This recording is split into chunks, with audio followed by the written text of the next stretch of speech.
지난 시간에 우리는 예수 그리스도 안에서 새로운 피조물 된 사람은 위의 것을 생각하며 살아야 한다 하는 말씀을 같이 묵상해 보았습니다. 위의 것을 생각하는 대원리를 이제 우리의 일상의 삶에서 구체적으로 어떻게 적용하며 살 것이냐 하는 부분에 대해서 사도 바울은 골로새서 3장 5절부터 해서 4장 1절까지 권면을 하고 있습니다. 이 적용의 부분에 있어서는 개인적으로 적용해야 되는 측면과 또 공동체 안에서 적용해야 되는 부분으로 나누어서 권면을 하고 있는데요.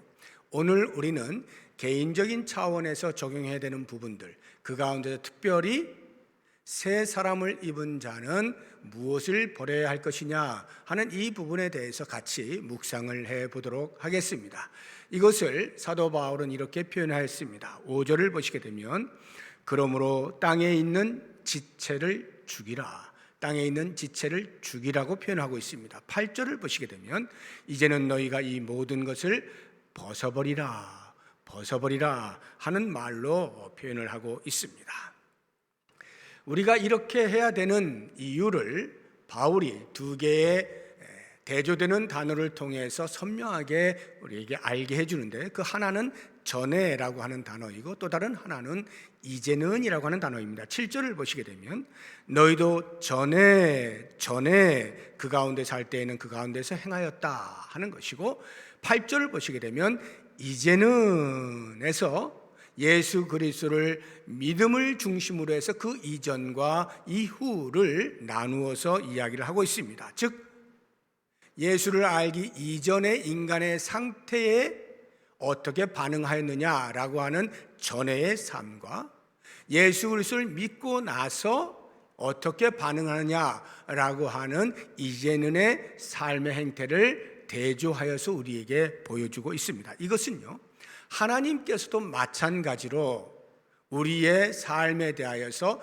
전에 우리에게 보여주셨던 삶의 양식과 이제는 우리에게 보여주시는 행동의 양식이 비교가 되게 우리에게 알려주는 말씀이 골로새서 1장에 나와 있습니다. 21절과 22절인데요.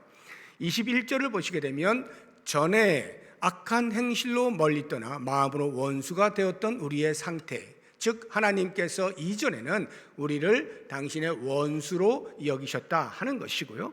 22절을 보시게 되면 이제는 그의 육체의 죽음으로 말미암아 화목하게 하사 너희를 거룩하고 흠없고 책망할 것이 없는 자로 그 앞에 세우고자 하셨다 해서 예수를 믿고 난 이후 새로운 피조물이 된 사람에게는 하나님께서 거룩한 삶을 살도록 하시는 행동 양식을 보여주시고 있는 것입니다. 이렇게 전에와 이제는이라고 하는 두 개의 단어를 통해서 우리가 어떻게 살아야 될 것이냐 해서 이제는 어떠한 삶으로 살아야 될 것이냐 하는 것을 이야기해 주는데, 이제는의 삶으로 나아가야 하는 이유, 새로운 피조물로 살아가야 하는 이유를 오늘 본문에서 두 가지로 이야기합니다. 10절 앞부분을 보시게 되면 새 사람을 입었기 때문이다 이렇게 설명을 하고 있고, 뒷부분에 보시게 되면 자기를 창조하신 이의 형상을 따라 지식에까지 새롭게 하심을 입었기 때문이다 라고 설명을 하고 있는 것입니다.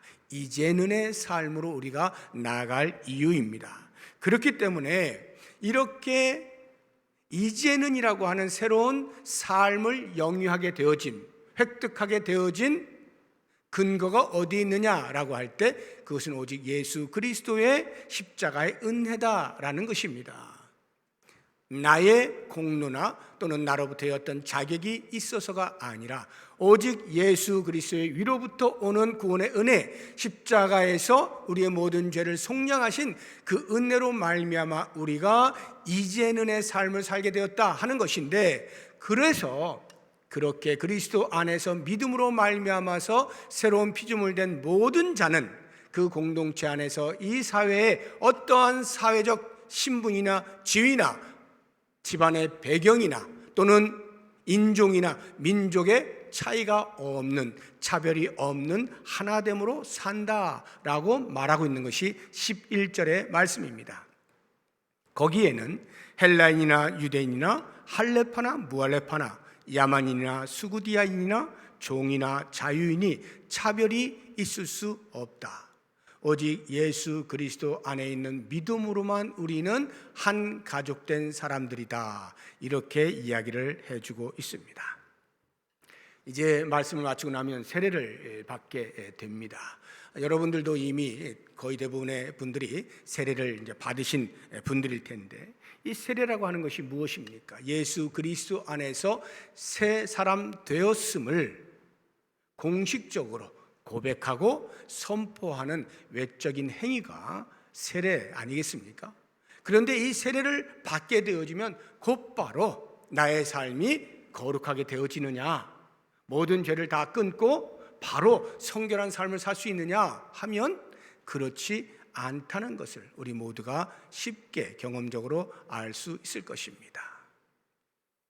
우리에게는 세례를 받은 이후 세례받은 자답게 살아가는 삶에 끊임없는 노력이 필요하다는 것을 잘 알고 있습니다. 그것을 가리켜서 성화적 삶이라 이렇게 표현하죠. 거룩으로 점점 더 나아가는 그런 삶이 우리에게 요청이 되는 거예요. 이 부분에 대하여서 일본의 기독교의 위대한 사상가로 꼽히는 우찌무라 간조, 내촌 감삼이죠. 이 우찌무라 간조가 좋은 예를 들어서 설명을 하고 있습니다. 우리도 몇 번씩은 다 들어봤던 그러한 예일 텐데요. 왕궁에서 방황을 함으로 밖으로 뛰쳐나간 왕자가 있습니다. 그래서 일반 서민들과 함께 마치 거지와 같은 그러한 삶을 오랫동안 살았어요. 그러다가 어느 날 문득 내가 다시 왕궁으로 돌아가야겠다라고 생각을 해서 돌아온 그 왕자가 있어요. 그럼 왕궁으로 돌아오게 되면 당연히 왕자로서의 지위가 회복이 되어지겠죠. 원위치 하는 것입니다. 그러나 그의 삶은 너무나 오랫동안 왕궁에서 떠나 서민들과 함께 살며 거지와 함께 살며 이렇게 삶에 있어서 왕자다움이 멀어져 버린 삶이기 때문에 비록 신분적으로는 왕자의 신분을 획득했다 할지라도 그의 삶은 아직 왕자답지 못한 것이 있어서 오랜 시간 동안 다시 왕자다움의 생활들을 훈련을 했을 때 비로소 왕자답게 되어진다라고 하는 것으로 설명하면서 우리도 역시 마찬가지로 예수 그리스도를 믿어서 구원을 얻었다 할지라도 곧바로 거룩한 삶을 살 수 있는 것이 아니라 오랜 세월 옛사람의 성품을 따라 살아왔던 습관들을 깨어버리고 새 사람으로서 새로운 삶의 습관을 들이기 위하여 끊임없이 노력을 해야 한다. 이렇게 성화에 대해서 설명을 하는 거예요. 사도 바울이 예수를 믿게 되어지면 그 사람은 더 이상 죄에 대하여 산자로 여기지 않는다 이렇게 말하고 있죠. 죄에 대하여 죽은 너희가 어찌 그 가운데 더 살 수 있겠느냐 말씀하잖아요. 그래서 성도를 죄에 대하여 죽은 자라고 표현을 해요. 그럼에도 불구하고 바울 자신도 곧바로 성화의 자리로 가는 것이 아니라 그렇지 못하기 때문에 날마다 나 자신을 쳐 복종시킨다는 말을 하고 있는 것을 볼 수가 있습니다. 우리 고린도전서 9장 27절을 보겠습니다. 내가 내 몸을 쳐 복종하게 함은 내가 남에게 전파한 후에 자신이 도리어 버림을 당할까 두려워함이로다.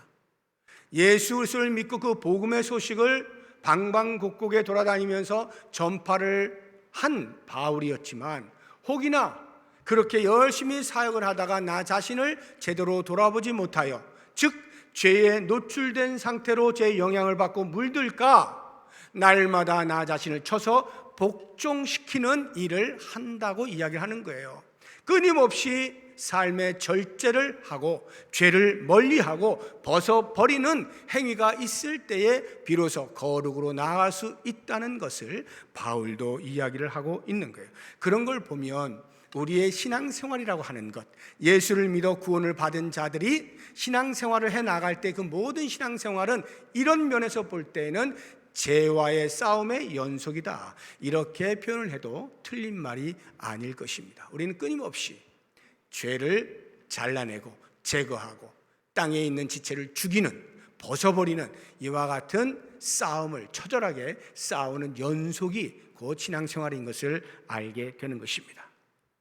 그러면 이제 그 죄라고 하는 것, 과연 어떤 것들이 죄냐 할 때 많은 이야기를 할 수 있습니다만, 오늘 본문에 나와 있는 사도 바울이 열거하고 있는 것의 하나여서 제가 크게 두 개의 카테고리로 나누어서 여러분들에게 말씀을 드려보도록 하겠습니다. 먼저는 개인적 성향으로 분류할 수 있는 죄들이 있어요. 그것이 5절에 나옵니다. 5절을 보시면, 그러므로 땅에 있는 지체를 죽이라. 곧 음란과 부정과 사욕과 악한 정욕과 탐심이다. 이렇게 이야기하죠. 5가지를 이야기하고 있는데, 저는 이것을 하나로 묶어서 탐심이라고 하는 것을 중심으로 해서 여러분과 함께 묵상을 해 보도록 하겠습니다. 탐심이 무엇이냐? 여러 가지 정의를 내릴 수 있겠습니다만, 원어적으로, 어원적으로 접근을 하게 되어지면 좀 더 많이 가지려는 욕구, 좀 더 많이 가지려는 욕심, 이렇게 정의를 내릴 수가 있겠습니다. 이 탐심의 헬라어가 플레오넥시아라고 하는 단어입니다. 플레오넥시아는 두 개의 단어의 합성어인데요, 하나는 플레이온이고 또 다른 하나는 에코입니다.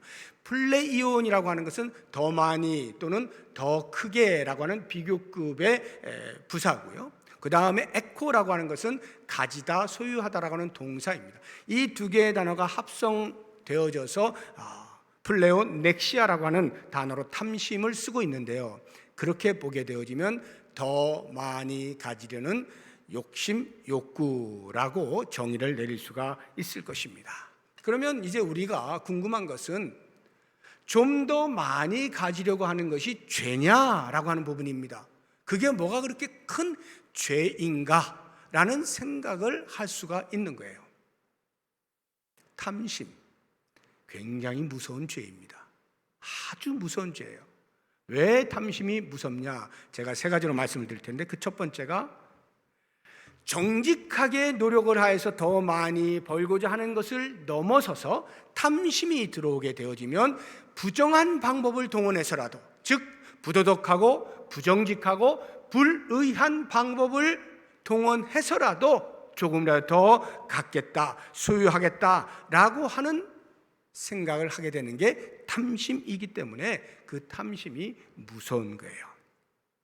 또 하나 탐심이 무섭다는 것은 한번 마음에 들게 되면, 탐심이 들어오게 되어지면 중간에 멈추기가 어려워요. 끊임없이 반복적으로 탐심이 일어나게 돼요. 왜냐하면 이 탐심이라고 하는 것은 사람에게 부족의 심리를 부추기는 그러한 영향을 미칩니다. 나는 부족해, 나는 지금 가지고 있는 게 너무 부족해 라고 하는 부족의 심리를 자꾸 부추겨요. 그래서 확장하고 강화를 시킵니다. 부족의 심리가 들어온 사람은 계속해서 탐심을 추구하게 되어 있어요. 이렇게 탐심과 부족의 심리는 서로 악순환으로 계속 반복이 되는 거예요. 2% 부족하다는 것. 저는 그런 면에서 볼 때 탐심은 없는 사람에게서보다 좀 가지고 있는 사람이 더 많이 나타나는 현상이 아닌가 하는 생각을 해봐요. 없는 사람은 그냥 그렇게 살아요. 그런데 좀 가진 사람은요, 조금만 더 가지면 저 사람보다는 낫게 살 것 같은데 라고 하는 생각이 자꾸 드는 거예요. 2%가 부족해. 그래서 그 2%를 채우면 또다시 2%를 바라보면서 저만큼만 있으면 내가 좀 더 나은 삶을 살 텐데 라는 생각으로 끊임없이 부족의 심리가 작동되어지면서 탐심을 끊어내지 못해요. 그래서 이 탐심이 무섭다는 거예요. 또 하나 탐심이 무서운 것은 삶의 전 영역에 나타날 수 있기 때문에 무서워요. 내 삶의 영역 가운데 어느 일부분, 한 부분만 그 탐심이 영향을 미친다고 하면 그거 어떻게 좀 해보면 될 것 같은데, 그게 아니라 삶의 전 영역에 나타나고 영향을 미치게 되는 거예요. 예를 들어서 성의 영역에서 탐심이 들어오게 되잖아요. 그러면 부부가 결혼을 하면 자기 배우자와 사랑을 하며 살면 되잖아요. 그것으로 만족하며 살면 되는데, 성에 탐심이 들어오게 되어지면 그것으로 만족을 못해요. 그래서 직업 여성을 찾거나 직업 남성을 찾게 되는 일이 벌어집니다. 뿐만 아니라 유부녀, 유부남을 눈독 들이는 일들이 일어나게 됩니다. 심지어는 변태적인 일들도 일어나게 돼요.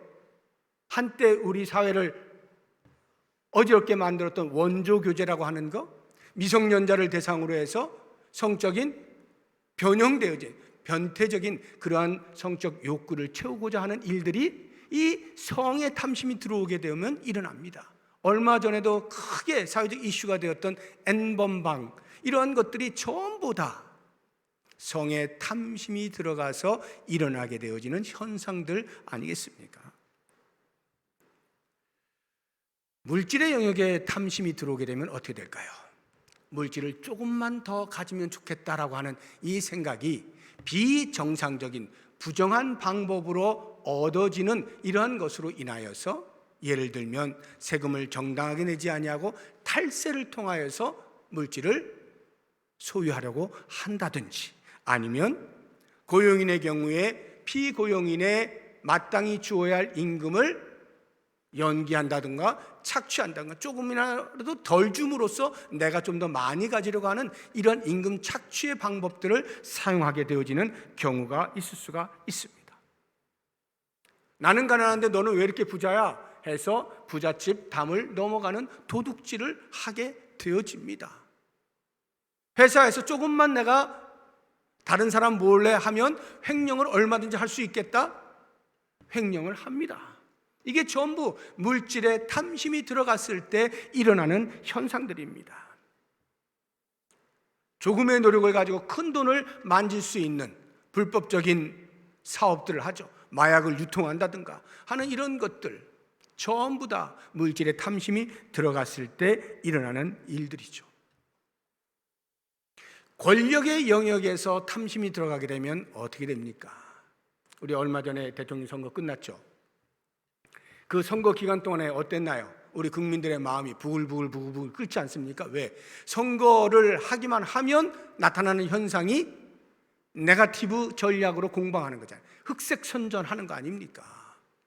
계속해서 저 후보의 잘못된 것, 부정한 것들을 꺼집어내서 그것을 드러냄으로써, 그러니 내가 좀 낫지 않습니까? 이런 식의 공격성, 이런 선거 전략들, 우리는 진절머리가 나죠. 그런데 권력에 탐심이 들어가면 그런 것을 마다하지 않는 거예요. 그냥 하는 것입니다. 공약을 남발하는 건 어떻습니까? 만나는 사람마다 당신을 위하여 내가 이 일을 하겠습니다라고 계속 이야기를 하죠. 실제로 그 일이 이루어질지 안 이루어질지에 대한 면밀한 점검을 하기 전에 먼저 표 하나라도 얻겠다라고 하는 심산으로 무조건 가면 그 사람들을 위하여서 내가 이렇게 하겠습니다 라고 공약을 남발해서 공약이 되어버리죠. 헛된 약속이 되어버리지 않습니까? 권력에 좀 더 욕심이 생기게 되어지면 심지어는 절대로 해서는 안 되는 선거를 조작하는 일에까지 유혹을 받게 되어지는 것이고요. 또는 그 권력을 쟁취하기 위해서 조금 더 높은 곳으로 가기 위하여 군대에서 진급하려면 어떻게 해요? 높은 사람에게 뇌물을 바쳐야 되죠. 우리 회사가 프로젝트를 따내려면 로비 활동을 해야 되죠. 무엇인가 권력을 쥐기 위하여서 이렇게 부정한 방법들이 탐심을 통하여서 자행될 수 있다는 것입니다. 명예의 영역은 어떠합니까? 한때 우리나라의 가짜 박사학위로 인하여서 큰 이슈가 난 적이 있죠. 심지어는 종교계까지 목사들도 가짜 박사학위 받으려고 있지도 않은 대학에 페이퍼로 등록금 다 주고 엉뚱하게 그 학위증 받으려고 하는 이런 어리석은 일들이 실제로 없지 않았어요. 또는 각종 표절들을 보세요. 그 명예를 얻기 위하여 나는 능력이 안 되지만 다른 것을 살짝 도용해서 어찌하든지 내 명예를 지켜보려고 하는 이러한 일들, 또는 연구물을 갈취하는 이러한 일들도 있지 않습니까? 내가 한 게 아닌데 다른 사람이 한 것을 내가 한 것처럼 속이면서 그렇게 하는 일들도 일어나고요.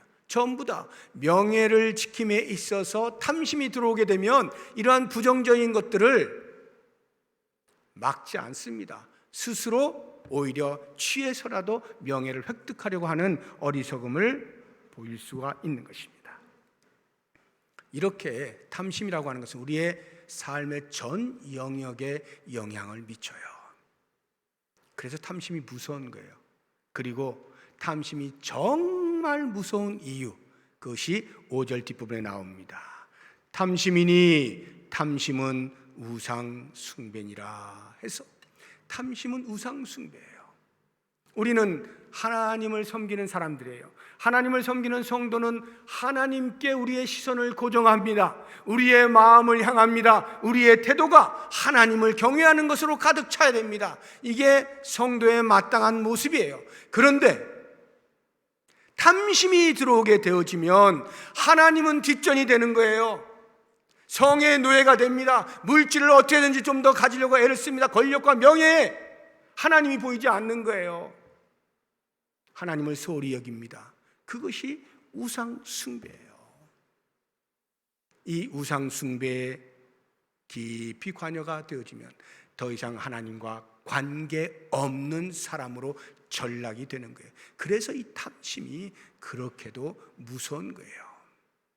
탐심의 죄, 우리의 마음에 끊임없이 솟구쳐 오르는 이 탐심을 끊어내는 끊임없는 노력을 할 수 있어야 하는 것이죠. 또 다른 하나, 우리가 버려야 할 것, 끊어내야 할 것, 이제 공동체 안에서 관계 속에서 나타나는 죄들, 그것이 8절과 9절에서 우리에게 소개를 하고 있는데요. 보시게 되면, 이제는 너희가 이 모든 것을 벗어버리라. 곧 분함과 노여움과 악의와 비방과 너희 입에 부끄러운 말이라.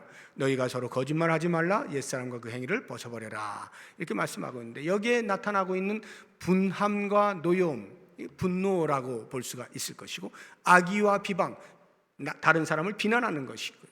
너희 입에 부끄러운 말이라. 부끄러운 말, 이 언어적인 부분인데 욕을 한다거나 아니면 음란패설을 한다거나 아니면 다른 사람을 향해, 상대방을 향해서 치욕을 주어서 인격을 손상시키는 말, 이런 것들이 다 부끄러운 말에 해당이 되는 거예요. 그래서 이 말들을 이렇게 보시게 되어지면 피차 간에 긴밀한 연관관계가 있다는 것을 알 수가 있어요. 만약에 누군가에게 내 마음에 분노가 일어났어요. 어떻게 합니까? 거룩한 사람, 성숙한 사람이라면 그 분노를 스스로 누르겠죠. 기도하면서 또는 여러 가지 방편을 통해서 누르고 사라지게 하겠지만, 그렇지 않은 사람은 이 분노를 사귀는 방법으로 채택하는 것이 다른 사람을 찾아가는 거예요. 그래서 그 사람과 자기가 분노를 일으킬 수밖에 없었던 그 대상에 대하여 여러 비난의 말들을 하는 거예요. 비방을 하는 거예요. 폄훼를 하는 거예요. 그리고 심하면 그 당사자를 찾아가서 면전에 놓고 쏟아붓는 거죠. 막 쏟아붓는 거예요.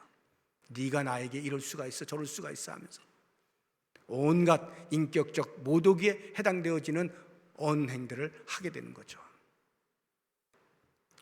이런 이 공동체 안에서의 관계에 있어서의 죄들은 참 무서운 거예요. 그런데 더더욱 무서운 게 있어요. 그게 9절에 나타나는 거짓말이라고 하는 거예요. 거짓말. 우리는 거짓말을 그렇게 크게 죄라고 생각은 할런지 몰라도 마음으로까지, 그래서 그 거짓말하는 것을 두려워하는 현상은 별로 찾아보기 어렵습니다. 쉽게 거짓말을 하곤 하는 거예요. 그런데 이 거짓말을 공동체 안에서 하게 되잖아요. 별거 아닌 것 같은데 그 거짓말이 계속해서 통용이 되기 시작하면 공동체가 약화가 되어집니다. 그리고 그 공동체가 뒤틀리게 돼요. 관계가 뒤틀리게 되어지면서 결국에는 파멸에까지 이르게 되는 무서운 죄악이 거짓말입니다. 왜 이 거짓말이 이렇게 무서운 것이냐? 거짓말은 사탄과 손을 잡는 거예요. 또는 사탄을 추종하는 행위가 되는 거예요. 왜냐하면 사탄이 모든 거짓의 아비이기 때문에 그래요. 예수님께서 그것을 분명하게 말씀해 주고 계시거든요. 요한복음 8장 44절 한번 보겠습니다. 너희는 너희 아비 마귀에게서 났으니 너희 아비의 욕심대로 너희도 행하고자 하느니라. 그는 처음부터 살인한 자요 진리가 그 속에 없으므로 진리에 서지 못하고 거짓을 말할 때마다 제 것으로 말하나니 이는 그가 거짓말쟁이요 거짓의 아비가 되었습니다. 예수님께서 사탄을 가리켜서 거짓말쟁이요 거짓의 아비라고 이야기를 합니다. 그 거짓말쟁이 거짓의 아비인 사탄이 결국에는 뭐다? 살인하는 자다. 거짓말을 난무하게 되면 그것이 곧 살인과 다를 바가 없게 된다는 거예요. 공동체가 왜 거짓을 허용하게 되어지면 파괴가 되어지느냐? 살인이기 때문에 그래요. 거짓말을 하면 사람이 다 죽는 거예요. 공동체가 파괴가 되어지는 것입니다. 자기의 유익을 위해서 잠시 거짓말하는 것, 또는 자기의 손해보는 것을 면하기 위해서 거짓말하는 의도되어진, 계산되어진 속임수, 이 거짓말에 대하여서 어떤 사람들은 이렇게 변명을 하기도 해요. 제가 원래 거짓말 잘 못해요. 잘 못하는 사람인데 어찌어찌 하다 보니 어찌어찌 환경적으로 어쩔 수 없이 제가 거짓말을 하게 됐네요. 나도 모르게 거짓말을 하게 되었습니다. 이런 변명을 하는 사람이 있어요. 여러분들도 혹시 이런 변명 하십니까? 굉장히 조심해야 돼요. 나도 모르는 사이에 거짓말을 했어요. 미안합니다.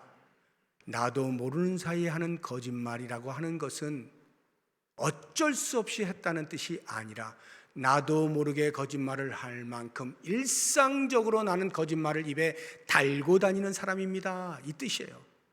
나 이런 사람이에요. 나 거짓말쟁이에요. 라고 하는 말입니다.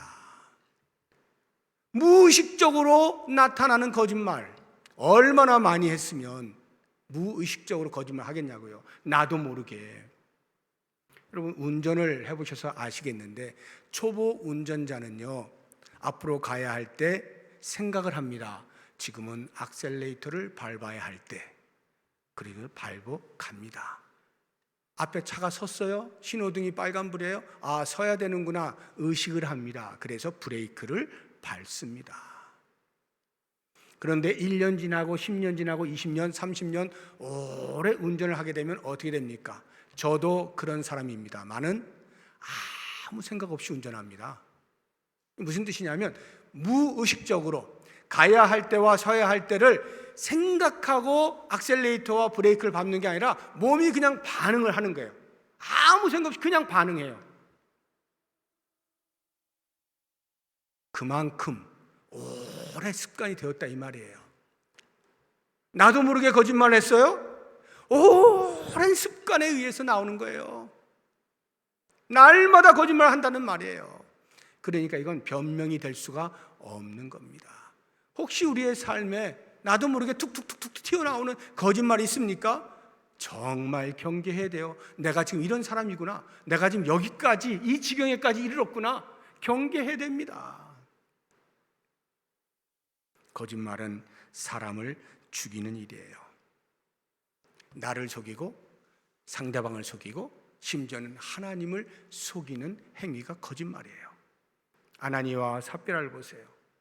그들이 자기의 재산을 팔아서 일부를 공동체를 위해서 쓰라고 갖다 바친 아주 훌륭한 사람들 아닙니까? 그런데 그 아나니아와 삽비라 죽잖아요. 왜? 그들은 자기를 속였어요. 우리가 이렇게 재산을 팔아서 우리를 위해서 이만큼 띄워놓고 나머지 바치면 참 훌륭한 일이야. 그런데 다른 사람들 눈이 있으니까 혹시 야 그것까지도 다 내놓지? 라고 할까봐 그거를 감추어두는, 자기 스스로를 속이는 거야. 이 정도는 괜찮겠지. 이 정도 감추는 거야. 뭐 내가 이만큼이나 공동체를 위해서 내놓는데 괜찮은 거지 하고 스스로를 속여요. 그리고는 다른 사람을 향해서 설마 우리가 감춰둔 거 누가 알겠어? 베드로가 아무리 신령하다 한들 그걸 알겠나? 다른 사람을 속이는 거예요. 그런데 놀랍게도 베드로가 그걸 알지 않습니까? 그리고는 뭐라 그래요? 너가 너의 재산을 가지고 하는데 왜 다른 사람들 눈치를 보니? 그거 다 네 건데 네가 그렇게 감춘 것은 곧 성령을 속인 행위야 하고는 그 자리에서 죽어버리지 않습니까? 거짓말하는 것은요 살인이에요. 그래서 거짓말을 두려워해야 돼요. 특히 공동체 안에서 관계에 있어서 거짓말을 밥 먹듯이 하는 사람들 조심해야 됩니다. 경계해야 됩니다. 다시는 내가 거짓말하지 않으리라 굳게 다짐해야 돼요. 결심을 해야 돼요. 거짓말 아예 입 밖에 내지도 않을 각오를 하고 그렇게 공동체를 세워갈 때 그 공동체가 건강하게 될 수가 있는 것입니다. 저는 오늘 여러분들에게 위의 것을 생각하는 새 사람으로서 제일 먼저 해야 될 것을 말씀드렸어요.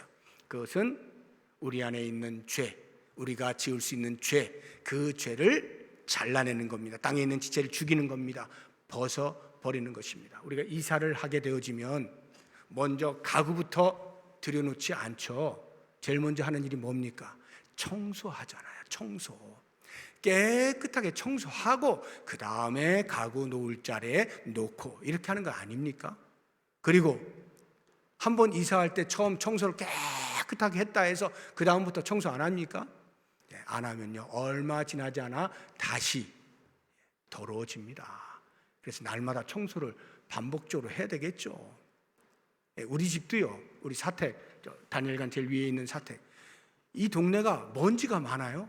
창문 열어놓잖아요. 1시간 간격으로 해도 시커멓게 나옵니다. 걸레가. 제가 깜짝 놀랐어요. 창문을 잠깐 환기시키는 때 외에는 닫아놔야 돼요. 너무 계속해서 청소를 해야 되는 거예요.